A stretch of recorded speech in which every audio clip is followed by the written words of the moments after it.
Hello, good day mga idol. Welcome to my channel, Brother King Challenger. Ito po, may gagawin akong motorcycle sa kasamaan ko sa work. Ito different po ito. Pakikisa mga anak. Yun. Tumutunog po siya pagka nag-brake. At patinilig ko po sa inyo. Yan. Tatanggalin ko po yung tunog kung ano yung tumutunog sa loob. Kasi maingay siya pag nag-brake. Sige po, samahan niyo po ako sa aking gagawin. Sa mga nagmumotor nating mga idol, may bahagi ko sa inyong kunting kalaman. Kahit sa sarili niyo po, magawa niyo yung sarili motorcycle. Kaya na po natin itong ang ihi niya, yung tornilyo niya.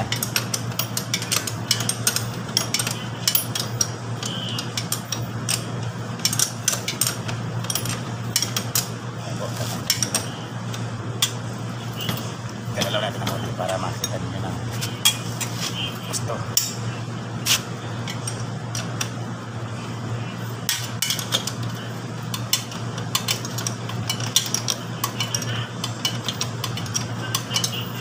Huwag po natin gagalawin itong adjustment para pagbalik nyo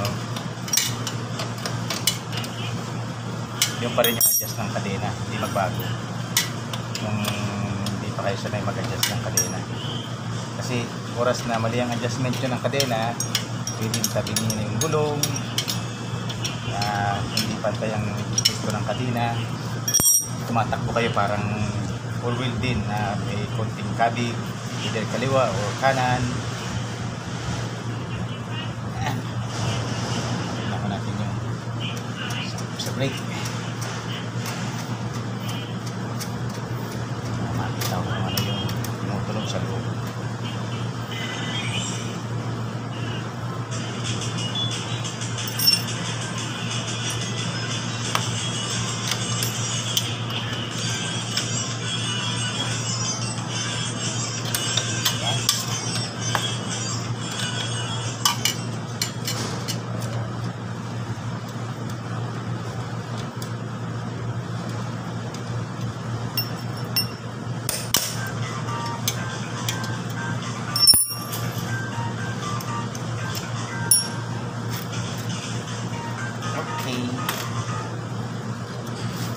Tulak po natin itong kanin niya.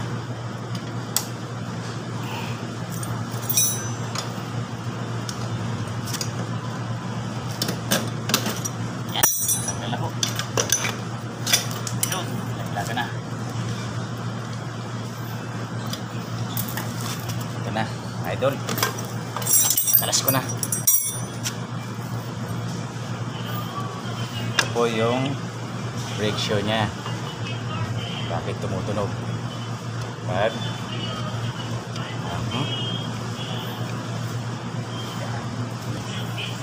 ito mga idol, lalagyan natin ito ng grasa, itong loob nito. Pero kailangan kalasin natin itong tornilyo na Gis. Pero bago natin kalasin, lagyan natin ng mark. Ito po ng marka para pagbalik natin itong pinakang ano niya ng brake. Ito may balik natin sa tamang pwesto pa rin. Sige mga idol, samahan niyo ako, papaklasin ko na.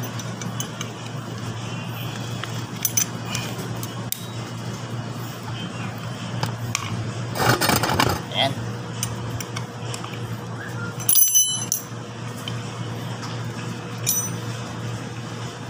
Galing po natin itong tornilyo sa gitna.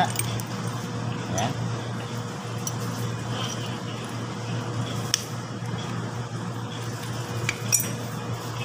Ayan, nakalas na po. Ayan, medyo kailangan din ng linis ng brake. Pagtanggal ho ng brake, ganito lang. Twist na natin ganito. Yan. O, yan, nakalas na po. Ngayon, ito ang loob na to, ito yung maingay kanina. Naririnig natin nung ano po, nung ginagalaw ko yung foot brake. Ayan, wala ho siyang grasa. Kaya ngayon, lalagyan ko ho ito ng grasa. Tapos, ito, maraming alikabok.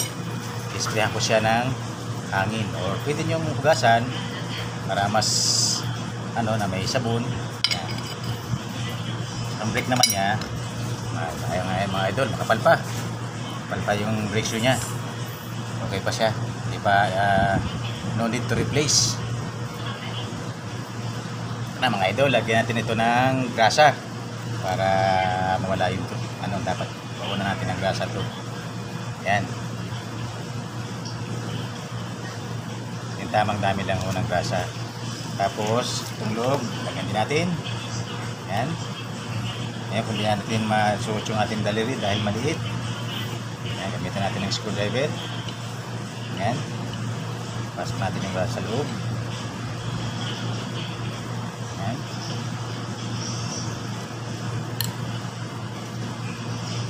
yan, tapos pasok na natin.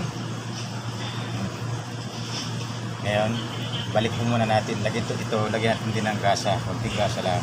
Yan, huwag yung naglalawa. Yan, para pakutulas po dun sa niya. Then kabit na ho natin.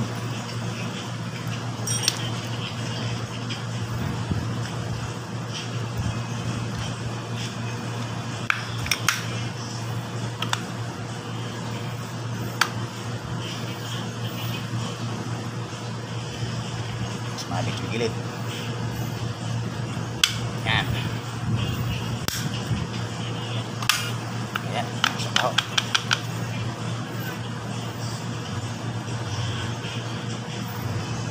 Yan, mamaya ho natin punasan yung dumi nito.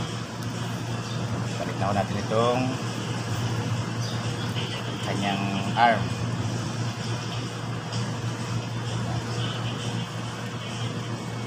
Tapat po natin sa dati nating pinagtanggalan.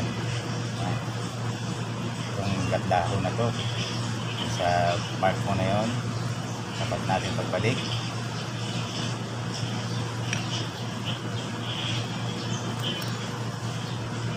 Yan, ito na sa ngipin. Yan na po. Tapos lagyan natin ang tornilyo. Yan, lagyan natin ang flat washer at saka lock washer. Yan mga idol. Buti maliit lang ang sira. Ito mga idol, ilihan natin ito. Yan, gamitin natin yung liha. Yan, ito. Yan, naliha ko na ito kanina pero pakita ko lang sa inyo kung paano ito. Yan, yan. Tapos kung meron kayong pang-spray na hangin, sprayhan nyo. Pwede lang hihit-hihit. Tapos ito liha ko na ito kanina. Nakikita ko lang sa inyo kung paano pagliha. Yan, huwag nyo lihahin pag ganyan ang liha. Yan, ikot, yan, tanggal lang yung hihit. Wala kayong spray gun, wala kayong compressor, yan, ganyan. Gusto nyong sabunin, pwede. Yan, idol. Ngayon, babalik na natin to brake shoe dito. Yan, ngayon punasan ko na lang itong mga dumi rito sa ito, kakabit natin. Dilimutan yung mga spacer para sigura sure. Yan, kakabit ko na po. Yan,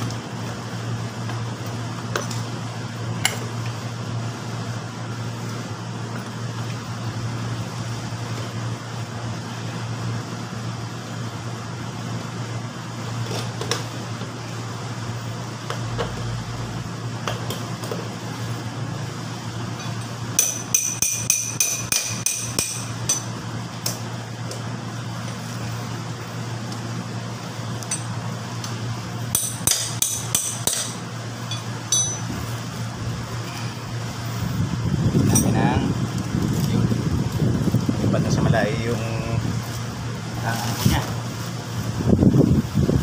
Ito, maraming special niya. Special. Yan, pwede na natin. Mas makakit pa yung brake.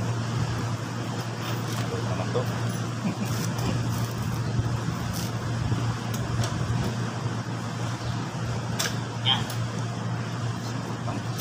nagmamadali suot.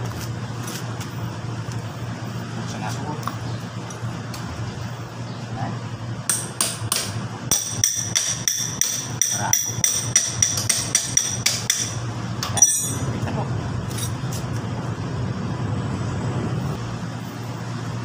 Kakabit ko na po yung video. Ihipitan na natin yun ng konti. Pag po tayong gagamit sa paghigpit ng ganito, yung open, dapat box type. Yan, hexagonal or hexagonal. Ito, flower. Para hindi po mabilog yung ating tornilyo. Ito yung ginagamit ko sa kabila, pang-filter lang po ito.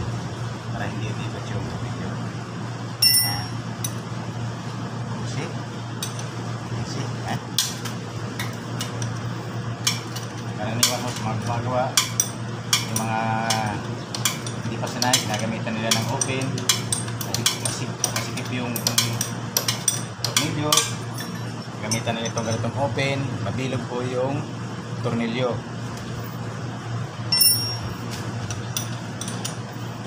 Dapat sa paghihigpit, lagi gamitan ng open.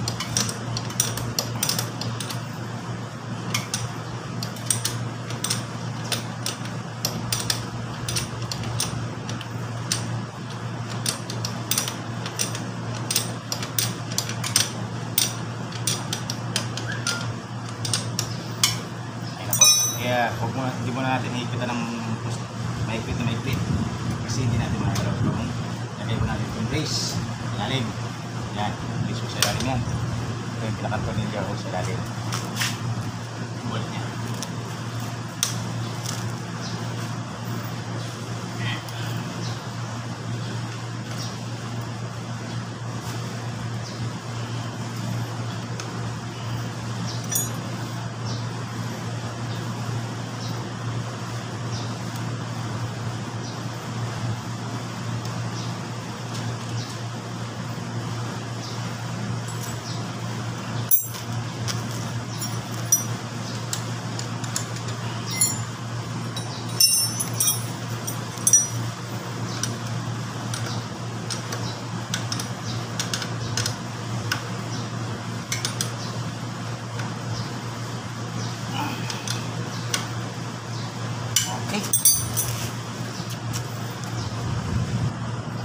Okay, nakabit na po mga idol yung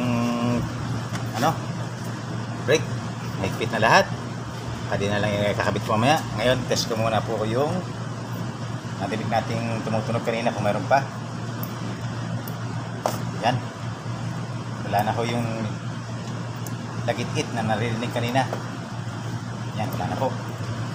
Hindi na matatakot yung may-ari ng motorcycle na to.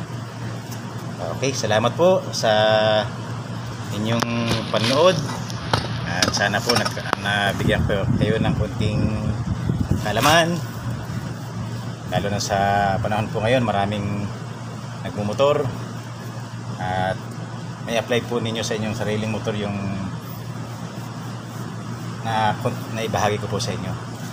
Uli, maraming salamat po mga idol. God bless at ingat po lagi kayo sa araw-araw na paglalakbay, lalo na sa nagmo-motorcycle. Huwag masyadong kaskasero o matulin magpatakbo.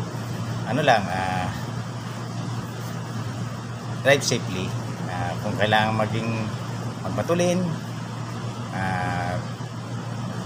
sa pagmotor po kasi kailangan kailangan mo rin magmatulin, mabagal kasi depende sa situation. Susunod papaliwanag ko kung ano yung mga style na yan sa driving ng motorcycle. Thank you so much po and God bless everyone. Salamat po sa inyong panood.